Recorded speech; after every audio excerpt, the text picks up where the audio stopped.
प्रधानमंत्री किसान योजनार 21तम किस्ती केबे जारी हेबो आपण को मनरे भी प्रश्न आसुथबो। बाकी जो हिताधिकारी माने प्रधानमंत्री रो 20तम किस्ती टंका प्राप्त करि पारि नाहंती तो सेमान को पाई कोन रहिछि नुवा अपडेट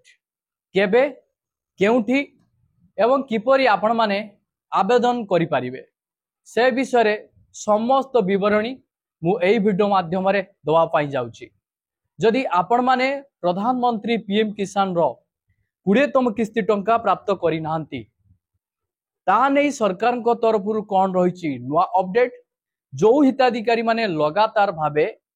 पीएम किसान लो किस्ती टंका पाई आसंती तो सेमान को पाई कौन रही नुआ सूचना से सूचना गुडी को मु आपण मानकु गुटी गुटी करी एई वीडियो माध्यम रे जणाइबी। सेथि पई आपण वीडियोटी को बिना स्किप रे शेष पर्यंत देखंतु जहा फल रे आपण जानि परिबे बुझी परिबे। मु आपण मानकु कहिबी चैनल जदि नुआ करी आपण वीडियोटी देखु थांती ताहाले वीडियो को लाइक करी चैनल को सब्सक्राइब करी पाखरे थिबा घंटी चिन्ह को दबाई दियंतु। तो चलंतु देरी न करी आरंभ करिबा नुआ वीडियोटी को। प्रधानमंत्री किसान योजना 21तम इंस्टॉलमेंट प्रधानमंत्री किसान सम्मान निधि योजना रे चासी मानकु वार्षिक 6000 टंका आर्थिक सहायता प्रदान करा जाए। आपण समस्ते जानिथिबे एही राशि तीनोटी किस्ती रे योग्य चाषी अकाउंट को स्थानांतरित करा जाए। वर्तमान समस्त चाषी 21तम किस्ती पाई उत्साह सहित अपेक्षा करिसंती। प्रधानमंत्री किसान योजनार 21तम किस्ती केबे प्रकाशित हेबो एवं एहाकू किपरि आपण माने पाइबे से विषय रे समस्त गुरुत्वपूर्ण विवरणी एई वीडियो माध्यम रे मु आपण मानकू देबी। देखंतु प्रधानमंत्री किसान योजनार 21तम किस्ती केबे जारी हेबो बहुत हिताधिकारी माने कमेंट सेक्शन ले कमेंट करथिले। कृषि मंत्रालय रो सूत्र अनुसार प्रधानमंत्री किसान योजनार 21तम किस्ती अक्टोबर रु नवेम्बर 2025 मध्य रे जारी होई पारे। एही किस्तीर सठिक तारीख प्रधानमंत्री कार्यालय किंबा कृषि मंत्रालय द्वारा जारी करा जिवो खूब शीघ्र। 20तम किस्ती जुलाई 2025 रे चाषी अकाउंट को स्थानांतरित करा जाइथिला। प्रधानमंत्री किसान योजनार 21तम किस्तीर लाभ काहाकू मिलिबो केउ चाषी माने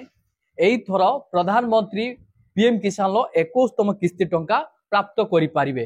केउ चाषी माने एथर आपण मानकर पीएम किसान रो 21तम इंस्टॉलमेंट रु वंचित रहिबे जहा साफ साफ आपण मानकर खबर रे मध्य मेंशन रहिछि। जेउ चाषी मानकर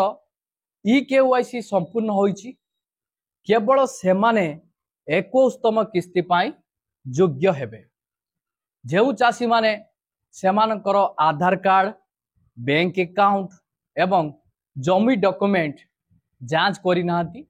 सेमाने किस्ती पाइबारे विलंबर सम्मुखीन होई पारंती। केवल क्षुद्र एवं नाममात्रा चाषी माने एही योजनारू उपकृत हेबे। एथिपाई किपरि आपण माने आवेदन करिवे एवं पंजीकरण करिवे नूतन चाषी माने को पाई बहुत गुरुत्वपूर्ण सूचना रहिछि। जदि आपण माने पूर्वरु कालिया योजना रे आपण माने राज्य सरकार को तरफ चाषी मान को पाई जो आर्थिक सहायता मिलुथला आपण माने पाउथिले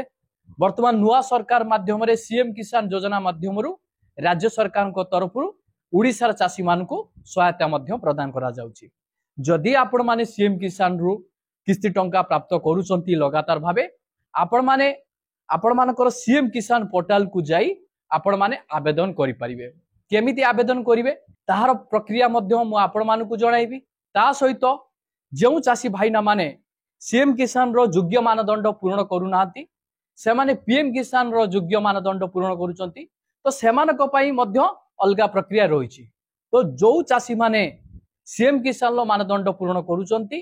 ता सहित पीएम किसान रो योग्यता मानदंड पूर्ण करूचंती सेमानक पई बहुत बढ़िया प्रक्रियाटे रहिछि। आपण माने सर्वे प्रथमे आपण मानकर जे कोनसी गुटे ब्राउजर को जानतु जेमिति कि आपण मानकर गूगल क्रोम रहिछि आपण सीएम किसान लेखि सर्च कर दियंतु। जेतेबेले आपण सीएम किसान लेखि सर्च कर देबे तो यही भली एक ऑप्शन शो करिवो एही ऑप्शन रे आपण माने क्लिक करिवे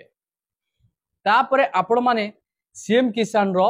मेन पेज रे पहुंची जिवे एठारे आपण मान को गुटे पॉपअप शो करिवो आपण एही पॉपअप टी को क्लोज कर नेबे क्लोज कला परे आपण माने स्क्रोल करी करी तळकू आसीबे तळकू स्क्रोल करी करी आसिला परे देखंतु एठारे गुटे ऑप्शन रहिछि पीएम किसान और सीएम किसान निमंते चासी पंजीकरण आपण एही पंजीकरण ऑप्शन उपरे क्लिक करंतु जते बेले आपण एही पंजीकरण ऑप्शन उपरे क्लिक करिवे तो देखंतु आपण मानकर फार्मर रजिस्ट्रेशन पेज गुटे आसीबो आपण कोन करिवे एठी डिक्लेरेशन ऑप्शन रहिछि टर्म एंड कंडीशन को आपण चेक करनेबे चेक कला परे प्रोसीड ऑप्शन पर आपण क्लिक करिवे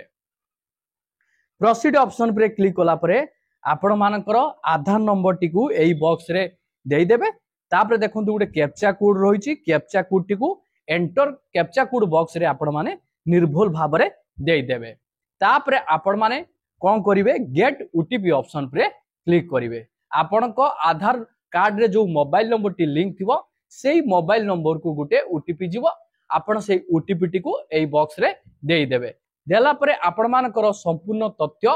फिलअप करिवे एही पेज रे तापरे आपण माने सबमिट ऑप्शन पर क्लिक करिवे तापरे आपण मानकर सफलतार सह सबमिट हला परे जांच प्रक्रिया करण हबो तापरे आपण मानकू पीएम किसान रु किस्ती टंका मध्य मिलिबा आरंभ होई जिवो देखंतु सरकार को तरफ रु कोन रहिछि नुवा पदक्षेप चासी भाईना मानक पई कोन रहिछि नुवा अपडेट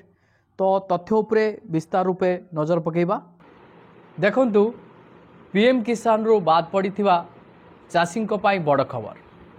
शामिल हेबाकू सरकार देले सूचक केवाईसी अवधि को आउ 6 मास बढ़ाइले सरकार 8 सेप्टेम्बर रु आउ 6 मास वृद्धि करिसंती सरकार सीएम किसान पाउथिबा हिताधिकारी पीएम किसान रे केवाईसी अपडेट करी शामिल होई पारिबे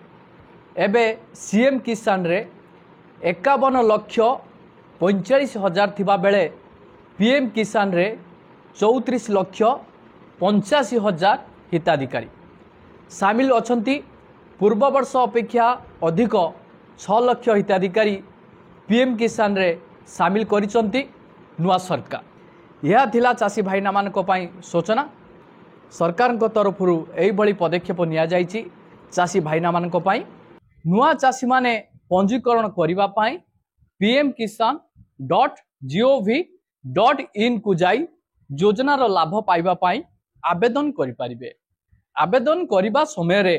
चासी मानकू सेमानकर आधार कार्ड बैंक पासबुक एवं जमी कागज पत्र अपलोड करने को पड़िबो